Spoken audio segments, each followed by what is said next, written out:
Ema, will you stop muscling in on Tea with the Druid? This is my slot, not your slot. What's going on? This is the second time it's happened. How can this possibly happen? I don't know. Hello, welcome. This is not Fireside Chat with Ema. This is Tea with the Druid, number whatever it is, I don't know, and 394. And my name is Philip Carr-Gomm, and Tea with the Druid is brought to you by the Order of Bards, Ovates, and Druids.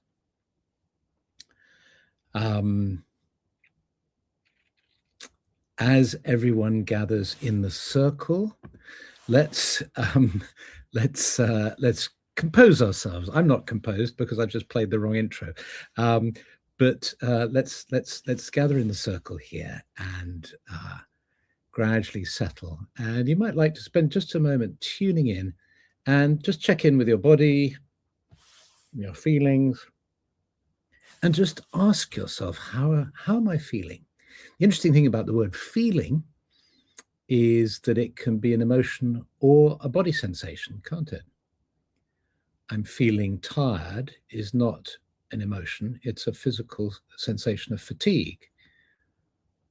I'm feeling upset is an emotional response. So you can take it either way. And of course, there's, they combine. So how are you feeling? Liz says, I see the tea has gone off the rails. Yes, we've gone off to a crazy start. So just check in. How are you feeling right now in this precise moment, on the understanding that it could change at any moment, puzzled, at a crossroads, tired and sore, but hopeful.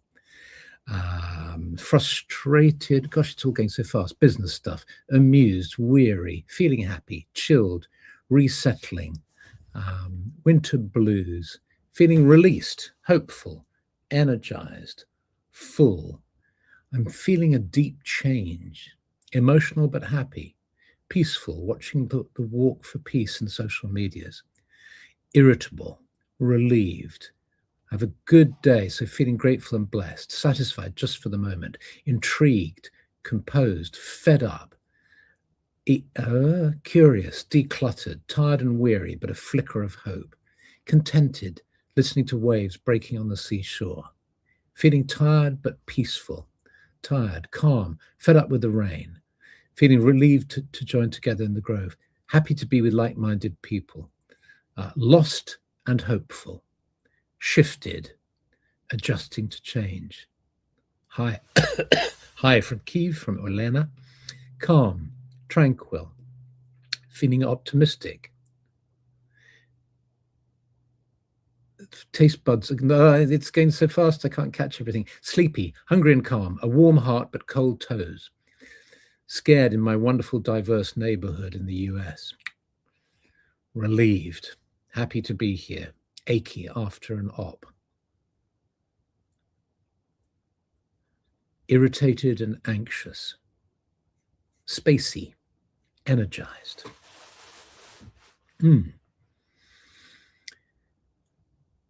So all feelings are welcome. When we sit in the grove together, we welcome all the feelings we have, because we're all human and we all go through all sorts of different feelings through the day. If we kept a log of how we were feeling during the day, there would be lots and lots of entries like this, and it would go up and down and so on. And one of the reasons we meet together is, I think, because it can sometimes help us feel better at a very sort of basic pragmatic level. But it can feel good to come together in this way, to focus our minds a little on topics to do with the spiritual life, with the heart, with life itself and how we engage with it. And one of the key ideas in the Druid tradition is that meaning pervades all of nature, and that if we open ourselves to the Arwen, to the flow of Imas, to the flow of inspiration, we can drink from the well of meaning and inspiration. without necessarily, and here's, I think, a really interesting point, without necessarily having to understand everything at a rational level. Zell Louise says Druidry is such a sanctuary, especially now. And sometimes, and often possibly, it's really helpful not to overanalyze things and to understand exactly what's happening. It's more like just allowing it in some way. And also being like a bloodhound and following the scent. And I was like a bloodhound the other day when I was interviewing Dr. Gwilym Morris Baird. And there's a link in the notes for this episode to the interview I had with Gwilym. And it's a short one. It's only 20 minutes. And I'll put the link up again as well. And the reason I'm mentioning it is because he said something really interesting towards about 20 minutes into our conversation. And it was so interesting. And it kind of was like a kind of touch paper for me that I finished the interview at that point because I didn't want us to overwork the idea because it's a powerful idea. And I didn't want us to carry on with the conversation. So we then layered it and then the listener forgot what we were talking about. So short and sweet was the idea. And what he said was that what interested him was following the ache of potential, the ache, A-C-H-E, the ache of potential. And the way he said it and expressed it was so powerful for me. And I'd love to explore that with you now. I'd love to explore that with you because it's so central to Druidry, I think. And perhaps we can start to drift into a kind of meditation now and then come out and talk about it a bit more. So normally we talk at the beginning, meditation at the end, but I'm going to suggest something different today, which is that we just gently allow ourselves to drop into a meditative space, and then let's have a bit of sharing afterwards. So if you're up for that, you might like to just look around you, notice your surroundings, and then perform an act of magic. And that act of magic is so simple to perform, but it's so profound. And the act of magic goes like this. Vroom. The vroom is the closing of the eyelids. Because what happens when the eyelids close is that about 2 million bits of information stop flowing into the nervous system. What an extraordinary thought. 2 million bits of information. So you close your eyes. If it's okay for you to do that, you don't have to, of course. You can stay with your eyes open or you can soften your gaze. But if you feel safe and okay, then you close your eyes and immediately things start to change and shift. You know there are walls around you. You know there's a floor beneath you. You know there's a ceiling above you. But you also know perhaps that everything is energy. Nothing is as solid as it appears to be. And if you take in a slow, deep breath, hold for a moment, and then breathe out fully and deeply. As you breathe out, you might like to allow the walls, the floor, the ceiling to gently dissolve so that you find yourself in a sacred grove of the Druids, in a clearing in the forest, with the smell of the earth and of the forest in your nostrils. You find a spot to be seated, a mossy stone, or the ground itself, or perhaps an old log. And you're seated in a circle. About 235 people have come from all sorts of different parts of the world and are joining you in this circle. And you gradually allow your awareness to shift to the earth beneath you, And you allow your weight to just drop. Just letting go, nothing to hold on to. Just allowing Mother Earth to support you. And as you breathe in, allowing the energy of the earth to flow up into your being.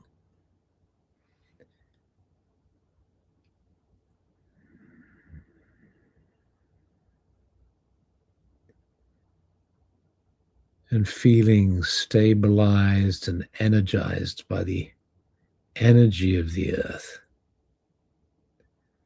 You become aware of the moisture in the earth, the moisture in the soil.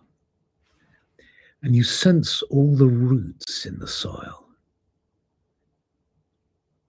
It's almost as if you have 3D sort of X-ray vision, and you can see beneath the surface of the forest, and you see all these roots traveling down. And you can feel them with a sort of empathy. You can feel the way the moisture is being drawn up by these roots. And the moisture travels up, becoming sap through alchemy. The sap flows up through the tree. And you sense the trees around you now, around all of us, as living beings, deeply rooted in the earth, stretching high up, their energy and quality of integrity and strength, providing a real sense of support to us and encouragement.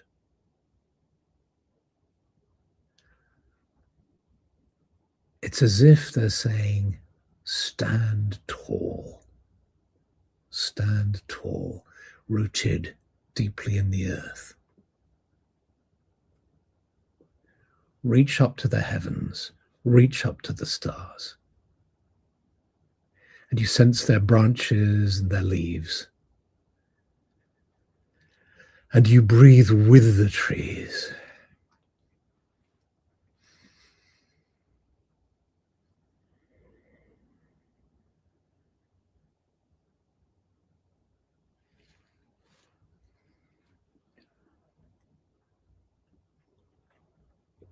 Breathing in and breathing out. And sensing above the crowns of the trees, the sky. And you breathe in the energy of the sky now, allowing the energy of the sky to flow through your being. And you notice how the energy of the sky feels different to the energy of the earth. You sense the vitality in this energy, and you let it flow into your being. And the energy of the sky meets the energy of the earth within the center of your being.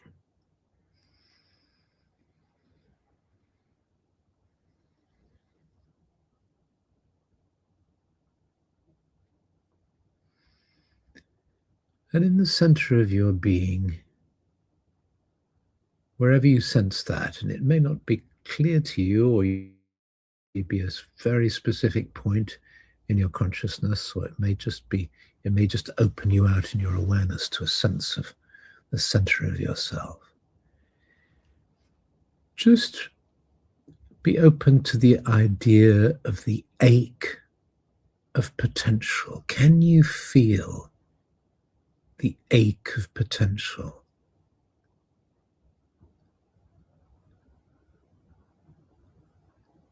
The ache of something longing to be born.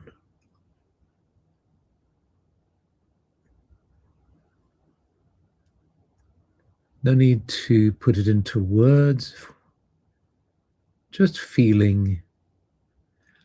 And even if it's a little uncomfortable, just allowing the feeling as much as you can.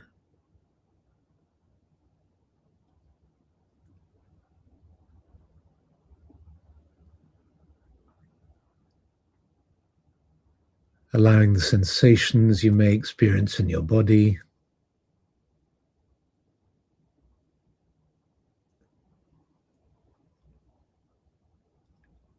allowing any feelings that might be invoked.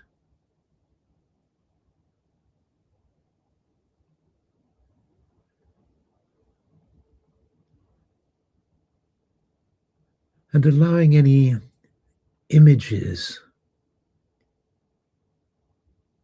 words, symbols that may wish to appear out of this ache of potential, this yearning.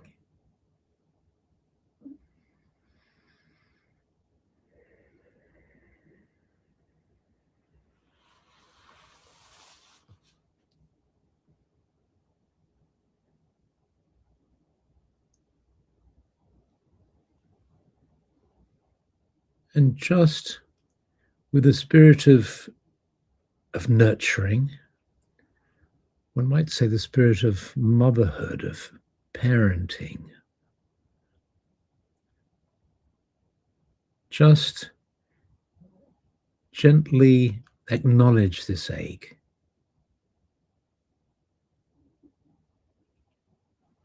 And you might like to sense yourself with your two hands over your heart. You might want to physically put your hands over your heart, or just imagine them there. May I treasure this yearning, this ache. May that which wishes to be born, and come to be in the world and in my life. Trusting that all will be well, I ask for blessings on my life, and I ask for blessings on all of life, and a blessing on the land. And you imagine your hands now placed on the earth. And as you place your hands on the earth, you might sense just some flowers, some plants starting to break through the soil.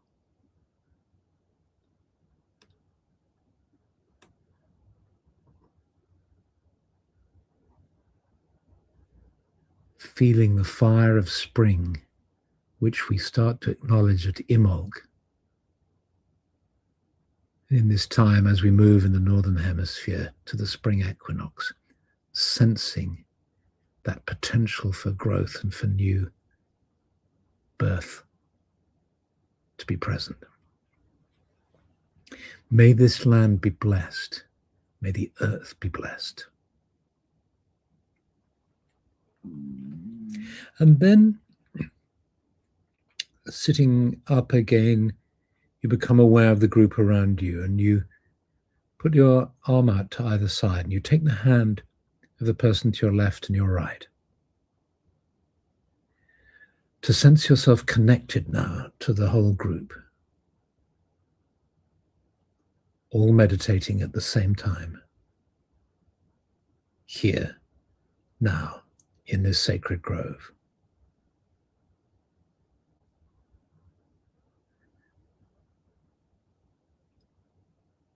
And sensing the peace and the support here, we ask that peace might prevail on earth, that all beings might be blessed. And we squeeze the hand to either side of us and bring our hands back to our heart. And as you do this, you start to become aware of your body. You feel the warmth of your hands on your heart. Your awareness of the body grows stronger as your awareness of being in the sacred grove gently begins to fade, until you find yourself ready to gently open your eyes, to be fully present here and now.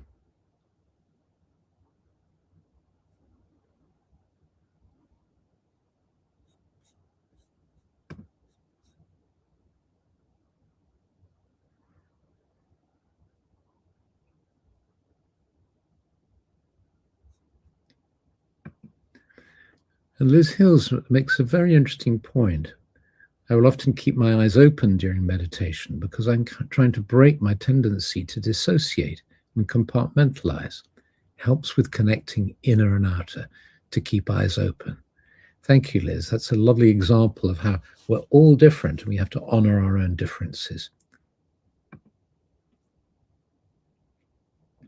Kathy says, may we nurture that ache.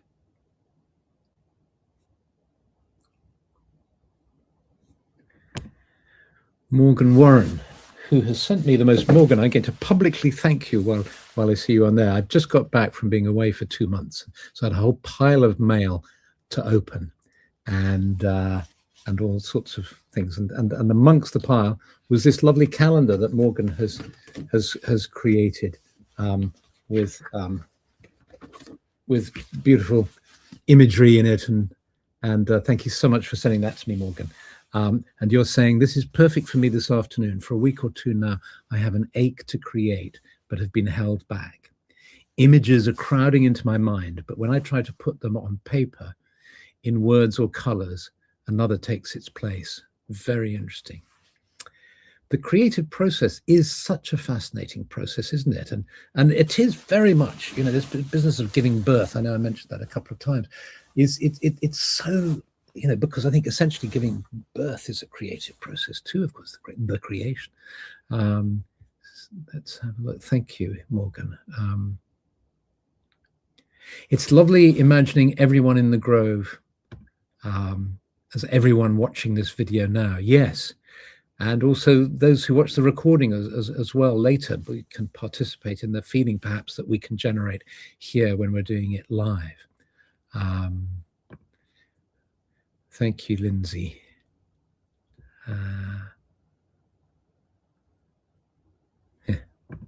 Nick in Bulgaria, as I really felt the squeezing in my both hands, guys. Very nice and beautiful. Yeah. There's Lorna Rose, poet. There's something about loving the ache, even if the longing is never fulfilled. The soul doesn't want to be fixed, just witnessed. Fantastic. That's a lovely kind of antidote to us becoming overly preoccupied with fixing ourselves, having therapy, resolving everything. Something about loving the ache, yearning, it's so resonant, isn't it? It's such a rich theme. I think that's why I got so excited when Gwilym mentioned this idea of the ache of potential. The ache is a daily part of creative pro. Yes. What a tender and beautiful practice. Cool. I have aches to chase. Creative pro. Oh, so much better than. Naomi saying, may all who feel afraid and oppressed feel a seed of freedom swelling within their hearts. May the earth strengthen our roots, the sun warm our hearts. Yes, so now it's interesting when you take this idea and then you put it with what's happening in the world. Think of the ache of potential. Thank you, Naomi. The ache of potential of the world. I think part of the pain a lot of us experience now is that we know as humans, we have so much potential. We have so much to give. We are so capable of creating paradise on earth, and yet we don't. But some of us really try. And the first step is acknowledging the yearning, the ache, the desire, which comes along with fear, disillusionment, pain, sense of disappointment. When we think we're not, we see the suffering in the world, it won't be achieved, and yet within that is this ache that has the potential within it for a new birth.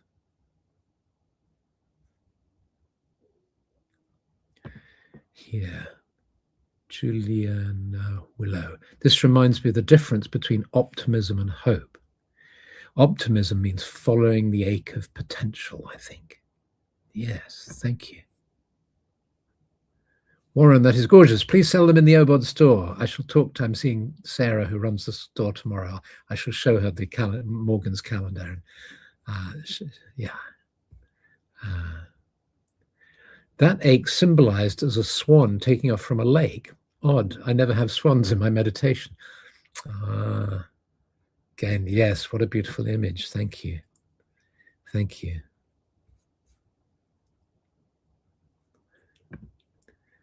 It feels like a deeply rooted seed within me that is aching to burst forth with fresh shoots.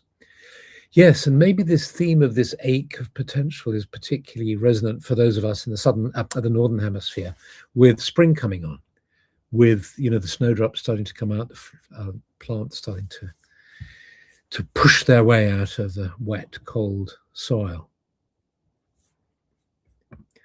A fledgling on the nest edge, aching to take the leap to fly.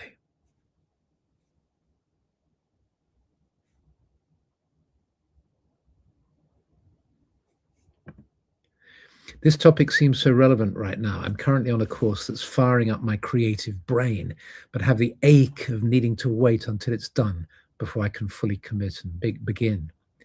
Yes, I mean, I think any of us who've been involved in creative work and planning, it's this sort of the agony and the ecstasy, isn't it? It's the tremendous joy and in creation, and also that kind of all the pain and difficulty involved, the aching involved.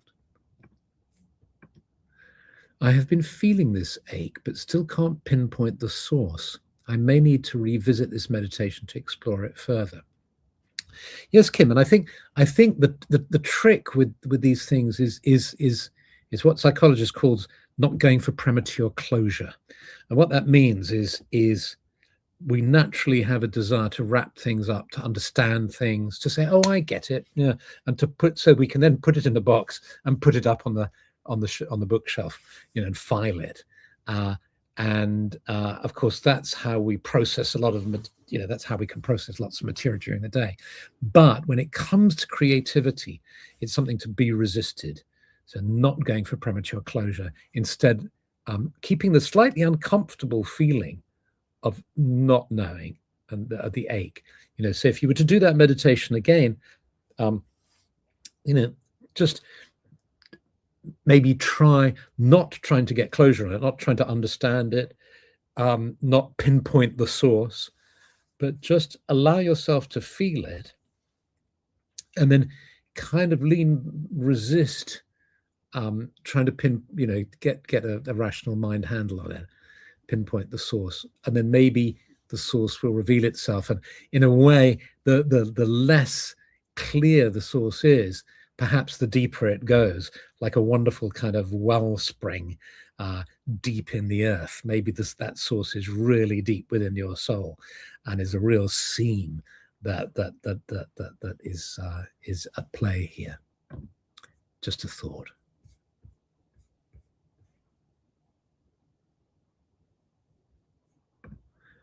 My ache is a yearning to experience and understand all things, an ache of love for everything. I love that. An ache of love for everything, as it turns out. Great, Sydney.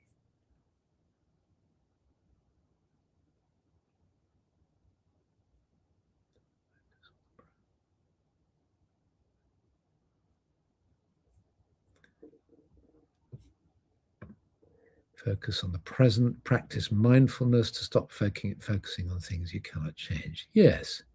So just being open and being completely in the present, not trying to change the experience. One of the ironies, I think, is that one of the best ways to effect change in oneself is to stop trying to make change happen, and then that almost gives it a chance for the process to occur without your rational mind trying to force it into the path you wanted to go in. This is the value of art, following the ache of potential to shift consciousness. Yes, fantastic.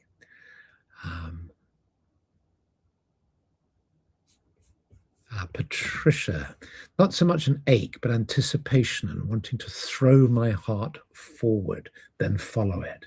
Yes. The ache of a better person breaking through. that's like the highest, the soul. There's the idea of the sort of the personality, and then there's the soul trying to sort of break through the various layers of the everyday self, the ego, the personality, or something. Yeah, that's a really nice way of sensing the ache as well. So it's a very this is a very fertile. Very fertile. There's lots more comments, but we need to finish now. Let me just. Sorry, there's just so many lovely comments. Yes.